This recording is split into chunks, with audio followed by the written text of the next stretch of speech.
Have you ever wondered how the US government can magically print trillions of dollars out of thin air, and yet your morning coffee still costs just $5? I mean, shouldn't that cause hyperinflation? Shouldn't we be pushing wheelbarrows full of cash just to buy bread, and yet somehow the dollar survives? Today on Money Move IQ, we're lifting the curtain on how the Fed manipulates money, why the economy hasn't exploded yet, and how it affects your money more than you might think. What people think. Most people hear money printing and think of a government official hitting Control P and flooding the streets with cash. It's an image burned into our brains by stories from Zimbabwe, Venezuela, or memes with Jerome Powell in a money gun. But in reality, it doesn't work like that, at least not in the US. The truth is way more complicated and way more sneaky. Introducing the insider. So we called in someone special. Let's call him Frank from the Fed. Now, Frank won't confirm if he's technically real, but he sure sounds official. The Fed doesn't print cash like monopoly money, Frank says, sipping black coffee in a room full of Bloomberg terminals. We create reserves, electronic digits, we buy assets. It's all just accounting entries. Sounds boring, right? But what Frank's talking about is one of the most powerful forces in the global economy, quantitative easing. How they really print money. Quantitative easing, or QE, is basically the Fed buying financial assets, usually government bonds from banks.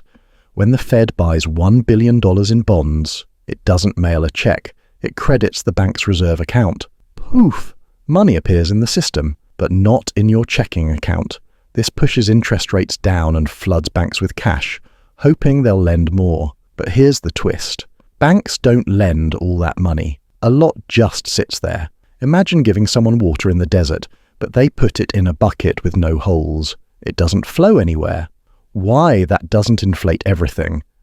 So why doesn't this cause instant inflation? Because inflation isn't just about how much money is created. It's about how fast that money moves. Economists call this the velocity of money. And during QE, velocity dropped like a rock. That new money stayed locked in the financial system, used for buying stocks, bonds, real estate, but not for burgers or gasoline.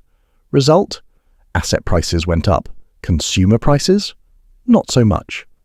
So what did cause inflation? Fast forward to 2020 to 2022, and boom, inflation finally shows up. But here's the kicker, it wasn't QE that did it. It was fiscal policy, stimulus checks, PPP loans, extended unemployment, helicopter money. That money went directly into people's wallets. People spent it. Supply chains were jammed. Demand exploded. And finally, prices followed.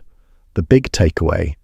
So yes, the Fed can print money without causing immediate inflation if the money stays in the financial system. But once that money enters the real economy and velocity picks up, that's when prices take off. Understanding this is key, especially if you invest, save, or just wonder why the stock market is soaring while eggs cost $6. Stick with Money Move IQ YouTube channel as we uncover more of these money myths and what they mean for your next move. Don't forget to like, subscribe, and tell Frank from the Fed we said hi. Thanks for watching. Hope you enjoy.